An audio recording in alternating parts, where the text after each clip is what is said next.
এ পর্যায়ে আমরা জানবার চেষ্টা করব যে যাকাতযোগ্য সম্পদ কি কি, কোন কোন সম্পদে যাকাত দিতে হয়। সব সম্পদে যাকাত দেয়া লাগে না, আমরা বলেছি। আপনার ব্যবহৃত যে বাড়িতে আপনি থাকেন, যে ফ্ল্যাটে আপনি থাকেন, এটার যাকাত নাই। যে গাড়ি আপনি ইউজ করেন এগুলোর যাকাত নাই। যে মোবাইল, যে ল্যাপটপ আপনি ইউজ করেন, যেগুলো আপনার ব্যবহার করা লাগছে, ব্যবহৃত কোনো জিনিসের যাকাত দিতে হয় না, এক্সেপ্ট জুয়েলারি এবং অর্নামেন্টস। অনেক বোনেরা প্রশ্ন করে থাকেন যে হুজুর, আমার ব্যবহৃত যে স্বর্ণালঙ্কার, জুয়েলারি বা অর্নামেন্টস, এগুলোর কি যাকাত দিতে হবে? এক্ষেত্রে দুইটা মতামত। কোনো স্কলাররা বলেন যে ব্যবহৃত কোনো জিনিসের যাকাত দিতে হয় না, ফলে স্বর্ণালঙ্কারেরও যাকাত দিতে হবে না। এবং মেজরিটি স্কলাররা এটাই বলেছেন।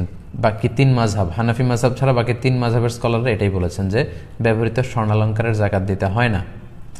কিন্তু আল ইমাম আল আযম আবু হানিফা আলাইহি রাহমা, একমাত্র ওনার মত হচ্ছে যে ব্যবহৃত স্বর্ণালঙ্কারের যাকাত দিতে হবে।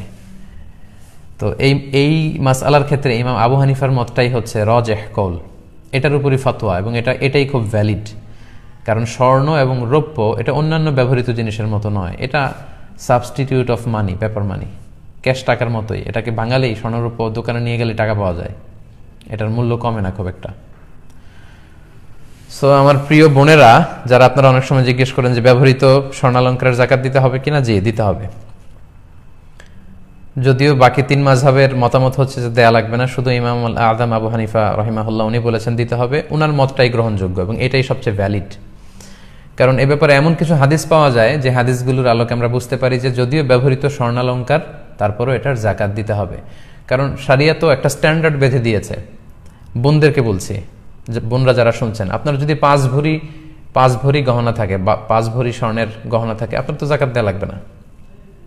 6 ভরি যদি থাকে দেওয়া লাগবে না। 7.5 ভরি মানে 85 গ্রাম, এটা একটা স্ট্যান্ডার্ড, তার মানে হিউজ পরিমাণ আপনার আছে, তখন আপনি যাকাত দিবেন। এই ক্ষেত্রে আমরা সুনানে আবু দাউদের কিছু হাদিস উল্লেখ করতে পারি। আম্মা জান আয়েশা রাদিয়াল্লাহু তাআলা আনহার হাতে বা আঙ্গুলে আংটির মতো কিছু রূপার তৈরি গহনা ছিল। আল্লাহ রাসূল সাল্লাল্লাহু আলাইহি ওয়াসাল্লাম দেখে বললেন, আয়েশা তুমি কি এটার যাকাত দিয়েছো? আম্মা জান আয়েশা বললেন, না দেইনি, এটা আপনার কাছে আমার সৌন্দর্য বাড়ানোর জন্য আমি এটা ব্যবহার করছি, এটার যাকাত দেইনি। আল্লাহ রাসূল সাল্লাল্লাহু আলাইহি ওয়াসাল্লাম বললেন, হাসবুকি ফিন্নার, তোমাকে জাহান্নামে নিতে এই অলংকারটাই যথেষ্ট, এই রূপার অলংকারটাই।